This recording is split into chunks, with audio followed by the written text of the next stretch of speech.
Buenas noches, mi nombre es Moisés Samuel Jiménez Valdés, soy estudiante de Lengua Moderna, mención turismo. Para mí es un grato honor presentar este tema tan importante en esta materia tan prestigiosa que tiene que ver con la legislación laboral y turística, apegándonos al Código Laboral de Trabajo.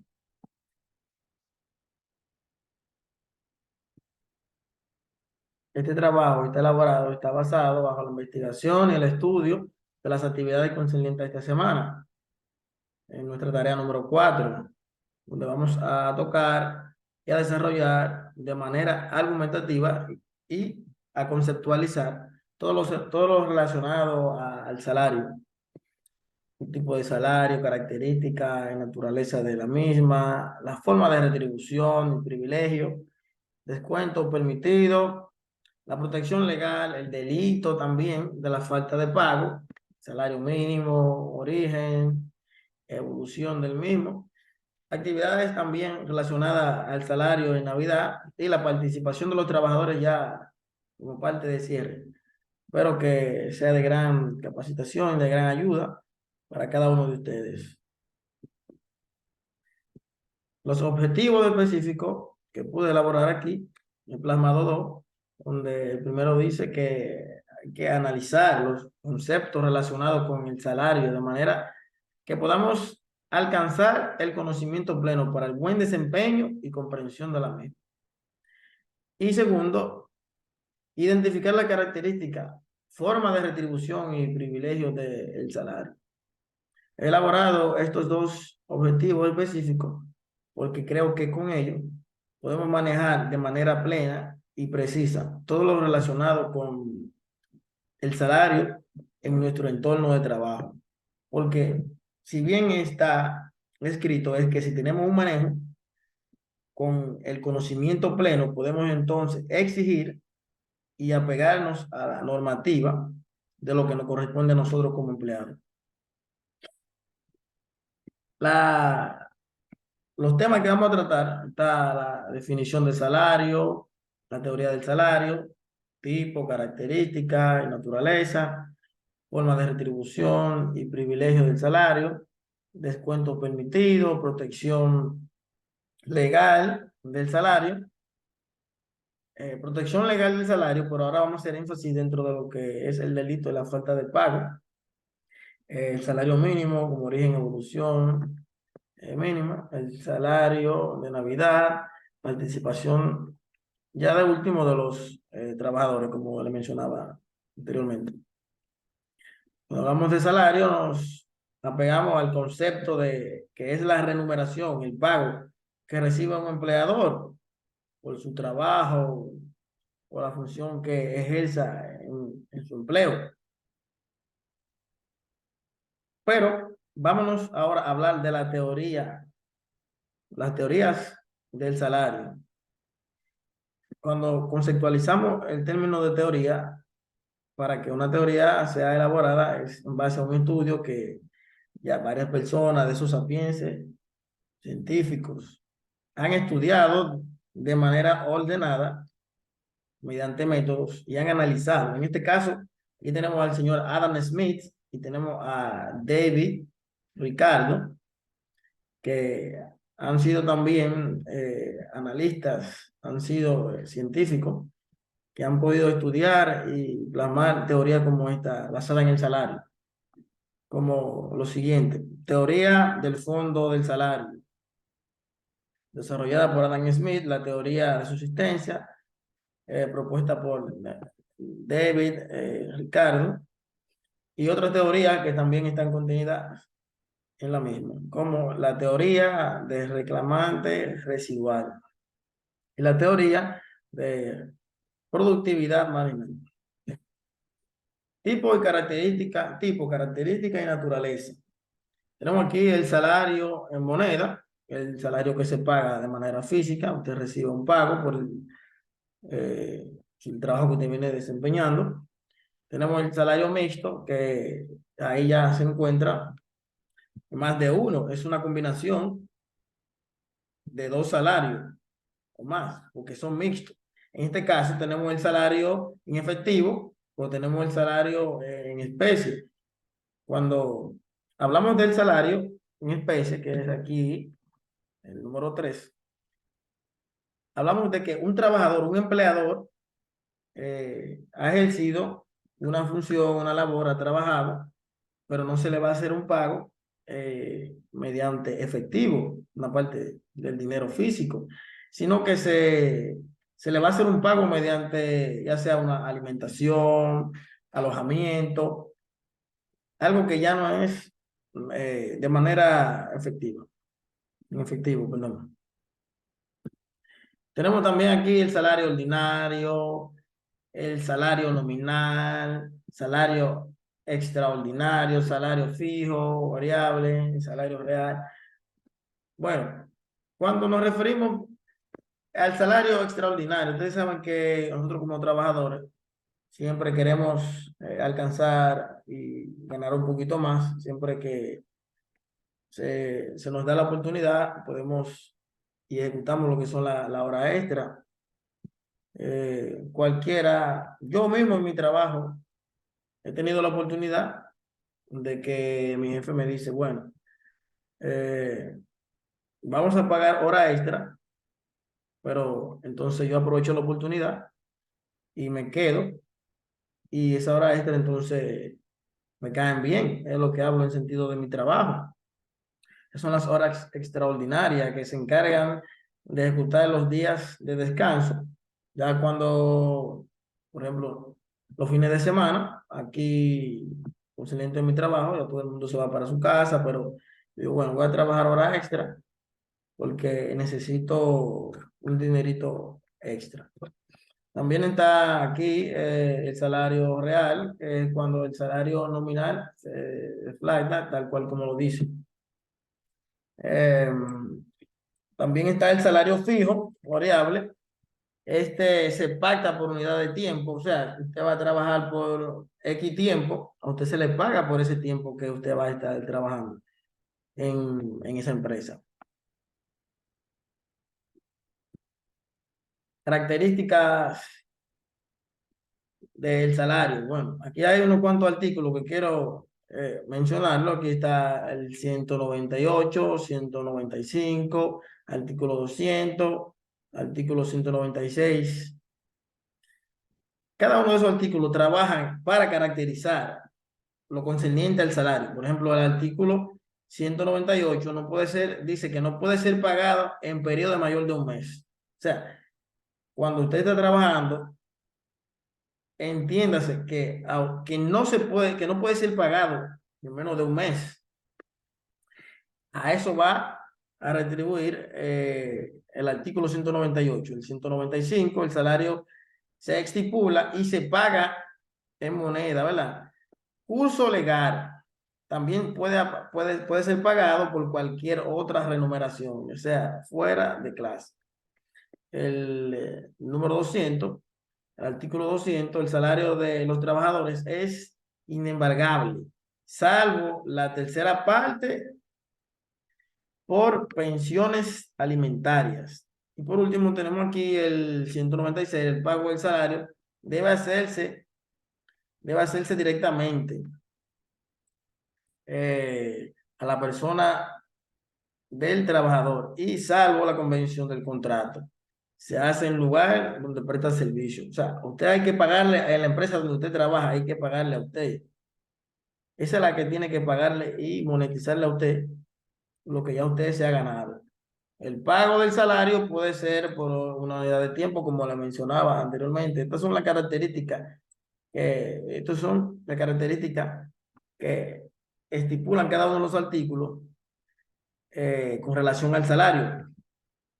Horas, días, comisiones, etcétera. Ok.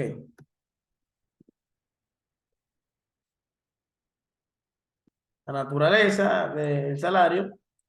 El salario se estipula y se paga íntegramente en moneda de curso legal en la fecha convenida y pactada entre las partes. O sea que si a usted le estipularon un contrato de trabajo que le van a pagar tal día, esa es la naturaleza en que usted tiene en el que usted tiene que pagarle. No se debe nunca salir de ahí. el empleador, según lo que estipula el contrato de trabajo que usted firmó. El monto del salario es el que haya sido fijado en el contrato. O sea, que si a usted le pusieron 10.000 pesos en el contrato, entonces usted debe desvengar eso mismo que dice el contrato. Por eso que, como le decía anteriormente, en los objetivos específicos quise agregarle y plasmarle ahí a ustedes que es necesario de que ustedes tengan ese concepto, de que esté clara la idea de a lo que yo me puedo apegar o lo que ustedes se pueden apegar para que puedan defender su parte como empleador.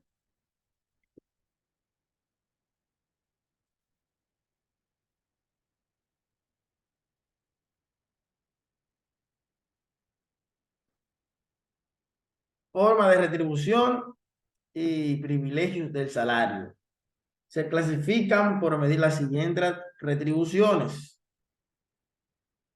por su relación con la jornada normal, por el monto de retribución, por exigibilidad y cumplimiento, por el modo de integrarse, por su naturaleza,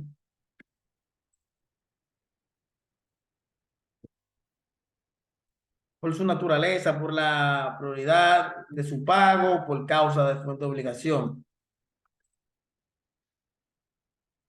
Tenemos también, podemos continuar aquí, por el sujeto de la relación laboral, su poder adquisitivo, por el monto de retribución y por último por la unidad de tiempo, por el rendimiento de la unidad de obra mixta.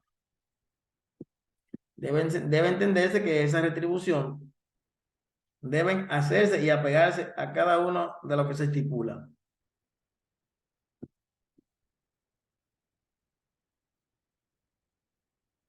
Bien, tenemos entonces aquí la protección legal del salario. O sea, lo que verdaderamente debe de ser así. Cuando digo debe de ser así es porque conceptualizo con ustedes o disocio con ustedes más bien de que debe de ser así, pero no se cumple verdaderamente. Porque apegándonos aquí a lo que dice la protección legal del salario, establecido en la inembargabilidad del salario del trabajador. En este sentido, el artículo 200 del Código del Trabajo establece que el salario de los créditos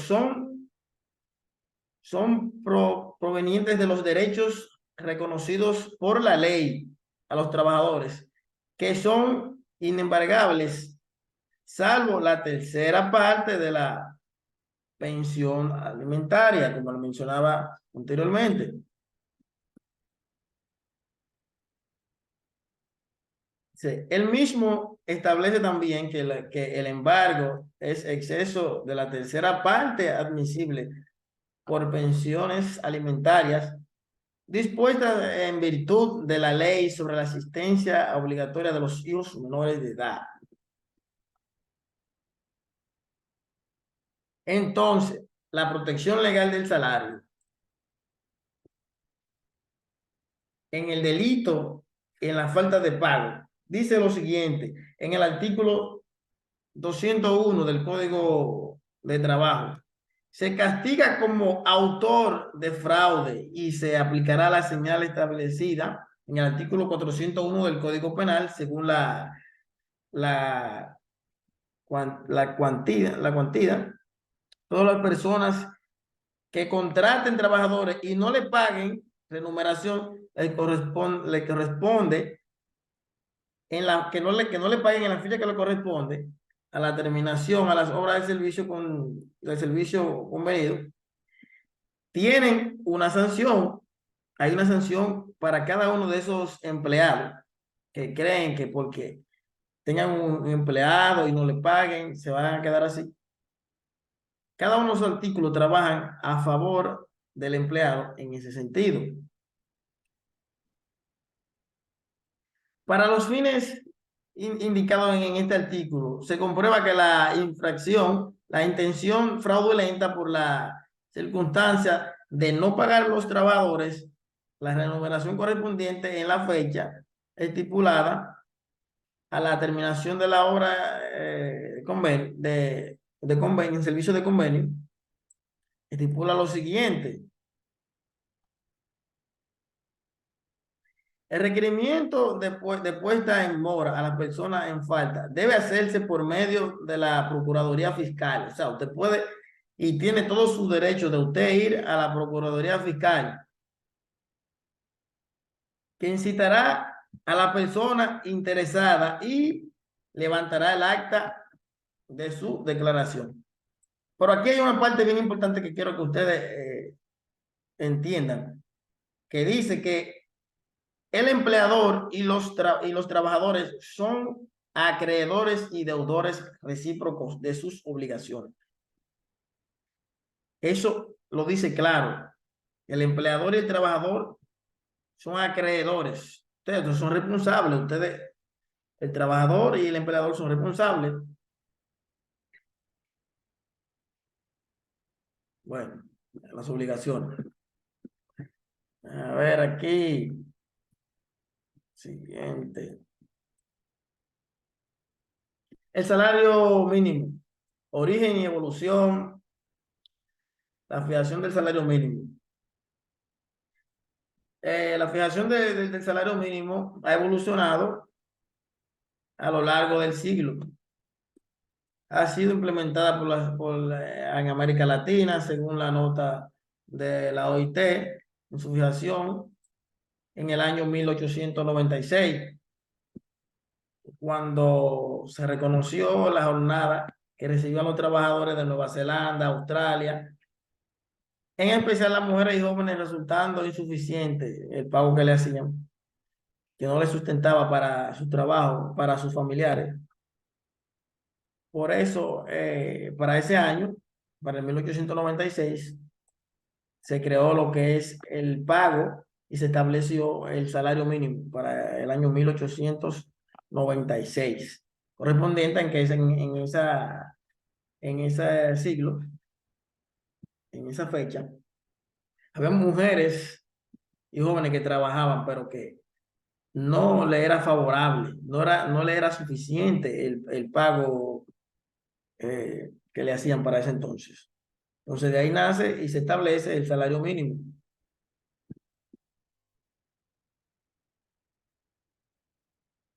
El salario en época navideña, en Navidad, es la parte duodécima, la parte número 12. Bueno, tenemos aquí diciembre, el número 12. Es la parte duodécima parte, en la parte donde el empleado puede desvengar por el año lo que ha trabajado. Quien lo dice. Para el pago de este salario se excluye, o sea, para la parte de este salario se excluyen las retribuciones por la hora extraordinaria, los salarios correspondientes y la participación en los bienes de la empresa. Para esto también se apega el artículo 219. El empleador está obligado a pagar al trabajador el mes de diciembre. O sea que nadie le puede decir que no. Vuelvo y me remonto a la parte de atrás donde hago énfasis en los objetivos específicos que pude plasmar, en que si ya tenemos el conocimiento básico de lo que venimos tratando con relación al sueldo, entonces sabremos cómo manejarlo a la hora de exigir. Aquí, por ejemplo, como hace mención en el artículo 219, que el empleador está obligado a pagar a los trabajadores en el mes de diciembre. Si por ahí aparece uno de esos habilidosos, como decimos, y no quiere pagar el mes de diciembre. Por eso siempre hay que leer bien su contrato y todo lo que está estipulado en él. Por ejemplo, aquí tenemos el artículo 220, que reza de la siguiente manera. Dice, el pago del salario de Navidad se hará no más tardar el día 20 de cada mes, no, del mes de diciembre, perdón. Entonces, si bien está escrito y estipulado ahí que en el artículo 220 dice que no va a tardar del día 20, o sea, si usted vio que ya el día 10 le pasó el 19, el 20 y el 21, haga su reclamación inmediatamente, porque lo estipula el artículo 220, de que no más tardar del día 20, ese dinerito tiene que estar ahí, sí o sí. Y nadie está por encima de la ley.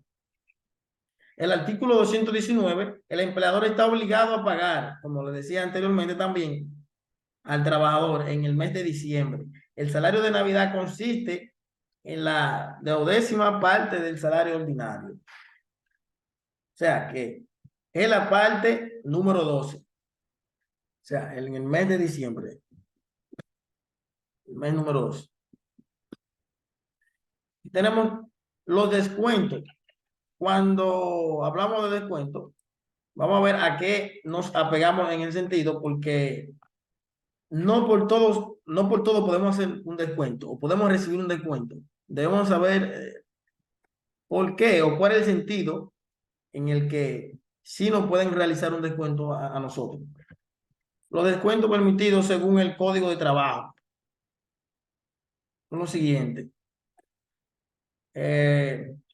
Los autorizados por la ley. O sea, tiene que tener una autorización por la ley, como el impuesto sobre la renta, la cuota de seguro social, los relativos a la cuota sindicales, previa autorización escrita del trabajador, o sea, que usted lo autorice como trabajador, que usted lo autorice. Los anticipos de salario hechos por el empleador o pagos hechos en exceso. O sea, yo puedo solicitar un anticipo de lo que ya yo he trabajado. Bien, también tenemos ahí lo relativo a crédito otorgado por las instituciones bancarias con la recomendación y la garantía del empleador. Los relativos a los aportes del trabajador a planes de pensiones privados. Bien. Por último, tenemos la participación de los trabajadores. La participación individual de cada trabajador no podrá excederse del equivalente a 45 días de salario ordinario por menos de 3 años. Por menos de 3 años. Y 60 días tampoco del salario ordinario para que haya un prestado, un servicio continuo, para que se haya prestado un servicio continuo. También dice ya de parte final, es obligatorio que para todas las empresas otorgar una participación equivalente al 10% de las unidades o beneficios netos anuales.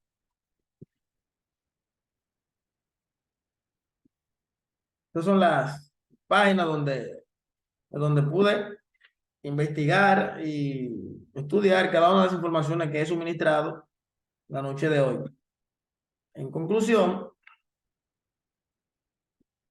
si prestamos y fijamos nuestra atención a todos los artículos y normativas que regulan el salario según lo que hemos investigado y estudiado, por medio de lo que está establecido, o sea, por medio de lo que establece el Código de Trabajo, entonces seremos capaces de saber exigir de la forma correcta, siempre pegándonos a lo que estipula nuestro Código Laboral de Trabajo.